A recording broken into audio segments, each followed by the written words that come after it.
ప్రభుత్వం యొక్క వైఫల్యం వల్ల ప్రభుత్వం సరిగా వాటర్ మేనేజ్మెంట్ చేయకపోవడం వల్ల ఈరోజు వేలాది ఎకరాల్లో పంట ఎండిపోయింది. నిజంగా ఈ తండాలో ఉండే అక్కా చెల్లెళ్ళ బాధ వింటా ఉంటే కళ్ళల్లో నీళ్ళు వస్తూ ఉన్నాయి. ఈ ఒక్క ఊర్లోనే వందలాది బోర్లు వేసినారు. ఒక్కొక్క రైతు 6 బోర్లు 4 బోర్లు 2 బోర్లు వేసి ఆశ కోసం నీళ్ళు వస్తాయేమో అని ప్రయత్నం చేసి మేము అప్పుల పాలైనామని చెప్పి వాళ్ళ యొక్క బాధలు చూస్తూ ఉంటే ఈ ప్రభుత్వం పూర్తిగా రైతుల్ని ఆదుకోవడంలో ఈరోజు విఫలమైంది అనేటువంటిది అర్థమవుతూ ఉంది.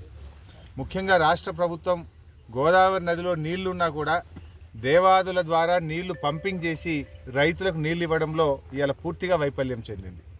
ఇవాళ వాళ్ళు 6 గ్యారంటీల్లో రైతుల కోసం చెప్పిన ఏ ఒక్క హామీ కూడా కాంగ్రెస్ పార్టీ అమలు చేయలేదు. ఆనాడేమో ఎలక్షన్ ప్రచారంలో అరచేతిలో వైకుంఠం చూపించిన కాంగ్రెస్ అధికారంలోకి వచ్చిన తర్వాత రైతులకు మాత్రం మొండి చేయి చూపించింది. డిసెంబర్ 9వ తారీఖునే 2 లక్షల రూపాయల రుణమాఫీ చేస్తామన్నారు. ఇవాళకి 100 రోజులు దాటింది. బాండ్ పేపర్లు రాసిచ్చిండ్రు, నోటరీ డాక్యుమెంట్లు తెచ్చి ప్రజల్ని నమ్మించిండ్రు, మోసం చేసింది. ఇవాళ ఆ రోజేమో బాండ్ పేపర్లలో ఇంటింటికి తెచ్చి ఇగో మేము ఎక్కంగానే మొదలే 2 లక్షలు మాఫీ చేస్తామన్నారు. ఇవాళ 100 రోజులు దాటినా ₹1 రుణమాఫీ చేసిన పరిస్థితి లేదు, ఒక అడుగు ముందుకు పడ్డ పరిస్థితి లేదు.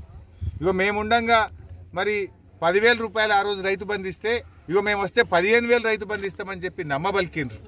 కానీ ఇలా 15,000 దేవుడమో ఎరుగు కానీ ఇచ్చే 10,000 కూడా ఈరోజు బంద్ అయిపోయినటువంటి పరిస్థితి. ఇగో ఈ లక్ష్మిని అడిగినా, సత్యమ్మని అడిగినా, నరసింహాని అడిగినా, ఇక్కడ ఎవరిని అడిగినా మాకు రైతు బంధు రాలేదు అని చెప్పి ఇవాళ వాళ్ళు చెప్తా ఉన్నారు. అంటే ప్రభుత్వం కనీసం ఇచ్చే 10,000 రూపాయలు కూడా రైతు బంధు ఇవ్వలేదు. ఒకవైపు రైతు బంధు రాలేదు, ఇంకొక వైపు నీళ్లు వస్తలేవు, కొత్తగా బోర్లు వేసి ఇలా రైతులందరూ అప్పుల పాలైనటువంటి పరిస్థితి ఉంది. అంటే ఇలా కాంగ్రెస్ పార్టీ 2 లక్షల రుణమాఫీ చేస్తామని మోసం చేసింది, 15,000 రైతు బంధు ఇస్తామని మోసం చేసిండ్రు, వడ్లకు 500 రూపాయల బోనస్ ఇస్తామని మోసం చేసిండ్రు, వ్యవసాయ కూలీలకు 12,000 ఇస్తామని మోసం చేసిండ్రు, 15,000 రైతు బంధని మోసం చేసిండ్రు. కౌలు రైతులకు కూడా మేము రైతు బంధు ఇస్తామన్నారు, వాళ్ళను కూడా మోసం చేసిండ్రు. అంటే కాంగ్రెస్ పార్టీ 100 రోజుల్లో అమలు చేస్తామన్న 6 గ్యారంటీల్లో పెట్టిన ఏ ఒక్క హామీ కూడా రైతుల విషయంలో అమలు చేయకుండా ఈ హస్తం పార్టీ రైతులకు మొండి చేయి చూపించింది అనేది మాత్రం ఇవాళ స్పష్టమవుతా ఉంది. ఇవాళ కాంగ్రెస్ వచ్చిన ఈ 100 రోజుల్లో 180 మంది రైతులు ఇలా ఆత్మహత్యలు చేసుకున్నారు. ఈ రాష్ట్రంలో కేసీఆర్ హయాంలో రైతులందరూ కూడా సంతోషంగా ఉన్నారు. 2 పంటలు పండినాయి, రైతు బంధు అందింది, కాలువలలో నీళ్లు అందినాయి, బంగారమూలె పంటలు పండితే ఇవాళ కాంగ్రెస్ పార్టీ వచ్చిన తర్వాత నీళ్లు వస్తలేవు. కరెంటు కూడా ఇప్పుడు ఈ ఎస్టీ రైతులను అడిగితే ఎప్పుడు వస్తుందో ఎప్పుడు పోతుందో తెలుస్తలేదు. 14-15 గంటల కరెంటు కూడా చక్కగా వస్తలేదు, మోటార్లు కాలుతున్నాయి, ట్రాన్స్ఫార్మర్లు కాలుతున్నాయి అని చెప్పి ఇవాళ అక్కా చెల్లెలు చెప్తున్నటువంటి పరిస్థితి ఉంది. అంటే ఈ కాంగ్రెస్ పార్టీ వచ్చిన తర్వాత ఇవాళ రైతుల కష్టాలు పెరిగినాయి. కేసీఆర్ రైతు బిడ్డ గనక ఆయన ప్రతి నిమిషం రైతుల కోసం దండలాడిండు. సకాలంలో ఎరువులు ఇప్పించిండు, విత్తనాలు ఇప్పించిండు, కరెంట్ ఇప్పించిండు, కాలువ నీళ్లు ఇచ్చిండు. మా తాగడానికి నీళ్ళు లేవు. 2 ఎకరాల పొలం వేసినా ఎండిపోయింది. ఎప్పుడు పోతుందో తెలుస్తలేదు. కరెంట్ ఎప్పుడు వస్తుందో దేవుడు పోయిండు, దయ్యం వచ్చినట్టు అయింది సార్ మాకు. దేవుడు పోయిండు, దయ్యం వచ్చినట్టు అయింది మాకు. అమ్మేమో చెప్పింది మాట్లాడి 4 బోర్లు పడలే, బాయిలో పుట్క తెప్పించిన, బాయి కూడా ఎండిపోయింది. ఎంత ఖర్చు అయింది బోర్లకు, బాయి పొడికలు? అయినాయి సార్, 5 లక్షలు దాకా అయినాయి సార్. 5 లక్షలు అయినాయి. ఏడుకెళ్ళి తెచ్చినావు 5 లక్షలు? అప్పు తెచ్చినాం సార్. ఎక్కడ? ఊర్లో పడ్డ ఎంత మెత్తి? 2 పైసలు మెత్తి. 2 పైసలు మెత్తికి అప్పు తెచ్చి 5 లక్షలు ఖర్చు పెట్టినావు. ఎంత ఎండిపోయింది, ఎంత ఉన్నది ఇప్పుడు? 4 ఎకరాలు ఎండిపోయింది. 4 ఎకరాలు ఉన్నది. మరి ఇప్పుడు ప్రభుత్వాన్ని ఏమడుగుతున్నావు? రైతు బంధు రైతు బంధు ఇవ్వాలి, ఎండిపోయిన పొలాలకు ఎకరానికి 25,000 ఇవ్వాలి. నీళ్లు వెంటనే కేసీఆర్ పాలన ఎట్లున్నదో మాకు అట్లా కావాలి.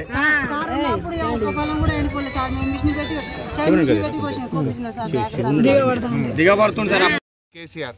కానీ కాంగ్రెస్ పార్టీ రైతులకు ఇచ్చిన ఏ ఒక్క హామీ కూడా అమలు చేయకుండా అడుగడుగున రైతులకు మోసం చేసింది. ఇలా రాష్ట్ర వ్యాప్తంగా దాదాపు 20 లక్షల ఎకరాల్లో పంట ఎండిపోయింది. వడగళ్ల వానబడి లక్షలాది ఎకరాల్లో పంట నష్టం జరిగింది. ఈ ముఖ్యమంత్రి గారికి కానీ ఈ మంత్రులకు కానీ కనీసం రైతుల్ని ఓదార్చే ఓపిక లేదు. 180 మంది రైతులు చనిపోతే ఒక్క మంత్రి కూడా పోయి ఇప్పటిదాకా ఒక రైతును పరామర్శించిన పాపాన పోలేదు. ముఖ్యమంత్రి ఏమో ప్రతిపక్ష నాయకుల ఇళ్లలోకి పోయి పార్టీలకు తెచ్చుకున్నానికి ఆయనకు టైం దొరుకుతా ఉంది.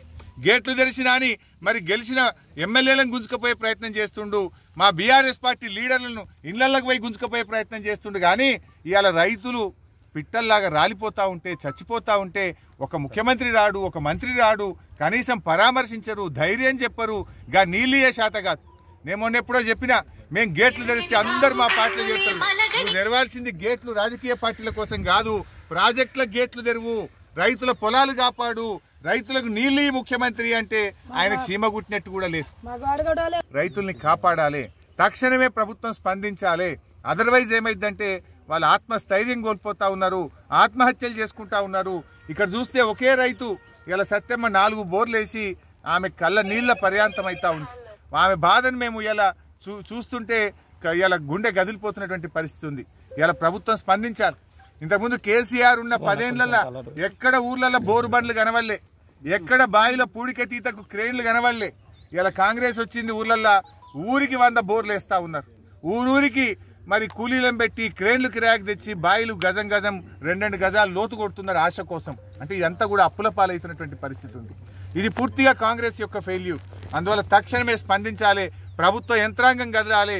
ముఖ్యమంత్రి గారు, మంత్రులు హైదరాబాద్లో రాజకీయాలు చేయడం మానేయండి. వ్యవసాయ క్షేత్రాల్లోకి వచ్చి ఎండిన పొలాలు చూడండి, రైతులకు ఆత్మవిశ్వాసాన్ని ఇవ్వండి, ఎకరానికి 25,000 నష్టపరిహారం ఇవ్వాలని చెప్పి డిమాండ్ చేస్తూ ఉన్నాం. ఇవాళ ఇప్పుడు ఈ రైతులు చూస్తూ ఉంటే, ఇగో ఈ అమ్మగారు మనం ఏ పొలంలో ఉన్నామో 4 ఎకరాలు నాట్లేస్తే 2 దొయ్యలు మిగిలినాయి, 3 ఎకరాలు ఎండిపోయింది అంటున్నారు. ఆ ఉన్న 2 దొయ్యల కన్నా మీరేం చెప్పిండ్రు? వడ్లు అమ్ముకోకుండ్రి, మేము వస్తున్నాం కాంగ్రెస్ వాళ్ళం, రాగానే 500 బోనస్ ఇస్తామని నమ్మబలికినరా లేదా? ఇప్పుడు యాసంగి వడ్లు కొంటామంటున్నారు.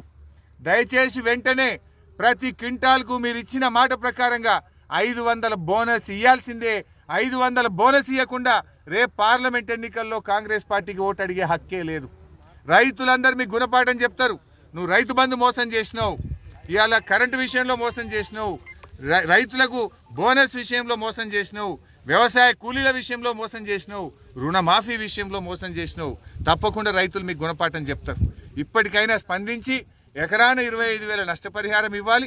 వడ్లకు ఉన్న 2 దొయ్యలకు 500 బోనస్ ఇచ్చి వడ్లు కొనాలని చెప్పి మేము ప్రభుత్వాన్ని డిమాండ్ చేస్తున్నాం. అవసరమైతే రాబోయే రోజుల్లో పెద్ద ఎత్తున ప్రజా ఉద్యమానికి బీఆర్ఎస్ పార్టీ శ్రీకారం చుడతాం. అవసరమైతే అందరూ రైతులతోని చలో సెక్రటరియట్ ముట్టడికి కూడా మేము పిలుపునియాల్సి వస్తుంది. ఆ పరిస్థితి రాకముందే ప్రభుత్వం మేల్కొనాలి. ముఖ్యమంత్రి గారు, మంత్రులు గ్రామాలకు వెళ్ళండి, ఎండిపోయిన పొలాలు పరిశీలించండి, రైతులకు ధైర్యాన్ని ఇవ్వండి, ఎకరానికి 25,000 నష్టపరిహారం ఇవ్వండి, బోనస్ చెల్లించాలని చెప్పి ఈ ప్రభుత్వాన్ని డిమాండ్ చేస్తున్నాం. ఇలా ఈ తండా అక్కచెల్లెలతో మాట్లాడితే కేసీఆర్ ఉండగా మంచినీళ్ళు వచ్చినాయి, ఇప్పుడు 10 రోజులు ఆయన నల్లొస్తలేదు మా తండాలని చెప్పి వాళ్ళు చెప్తా ఉన్నారు. ఇక మంచినీళ్ళు కూడా ఇక చేత కదా, మేము అన్ని చేసినాం కదా, కట్ నీళ్లు పెట్టిన పొయ్యి ఉన్న నీళ్లు ఎప్పుడు 5 ఏళ్ళు 6 ఏళ్ళకెళ్ళి మంచినీళ్ళు వచ్చినాయి. మీరు వచ్చి 4 నెలలు కాలే మంచినీళ్ళు బంద్ అయితే వస్తలేవమ్మా? మీ తండా పేరేంది? ఎన్ని రోజులు అయిందా మంచినీళ్ళు రాక? సన్ రోజులు అవుతుంది. ఇప్పుడు 10-15 రోజుల నుంచి నీళ్ళే వస్తలేవు అమ్మా. నువ్వు చెప్పు. తాగదాని నీళ్ళు కూడా వస్తలేదు సార్, మొత్తమే వస్తలేదు. ఇబ్బంది మనం ఒక్క నిమిషం ఆగలే. కేసీఆర్ మంచిగా వచ్చింది, కూడా ఒక గంట సేపు కూడా వస్తలేదు, సరిపోతలేదు. మళ్ళీ ఒక గంట కూడా లేదు సార్ మాకు. నువ్వు ఎన్ని ఎకరాలు పెట్టినావు? నేను 2 ఎకరాలు వేసినావు సార్. మా రోడ్కి వెళ్ళి వేసినా, అది ఎండిపోయింది సార్. 2 ఎకరాలు ఎండిపోయింది. బోర్ కూడా వేసినావు సార్, పడలే సార్. నువ్వేం చేసినావు? 4 బోర్లు వేసినా అమ్మా, 4 బోర్లు ఎండిపోయినాయి. 400 అడుగులు వేసినాం, 4 బోర్లు పెళ్ళైనాయి. ఎంత నాటేసినావు? నాటు 6 ఎకరాలు నాటేసిన. ఎంత ఉన్నది? ఎంత పోయింది? 2 దయ్యాలు ఉన్నాయి. 2 దయ్యాలు ఉన్నాయి 6 ఎకరాలు. అది మొత్తం పోయింది. అది ఉండేదాకా నమ్మకోలేదు, బొత్తిగా ఎండిపోయినాయి. రైతు బంధు పడ్డదా? ఎడ్లు మేపుతున్నాం. రైతు బంధు పడలే మాకు, పర్లేదు. రైతు బంధు ఇయ్యలే. అప్పుడు కేసీఆర్ కేసీఆర్ అప్పుడు వస్తున్నాయి, 2 సార్లు వచ్చేది, ఇప్పుడు ఒకసారి కూడా రాలే. రైతు బంధు పంటకు వేసి ఒకసారి వేసిండు, వానాకాలం ఒకసారి వేసిండు. వానాకాలం లేదు, ఇప్పుడు సంవత్సరం అవుతుంది. మళ్ళా వానాకాలం లేదు, ఇప్పుడు వేసి కూడా 2 పంటలు లేదు. మాకు 500 ఇస్తా అని అది ఒప్పుకున్నా, అది కూడా లేదు.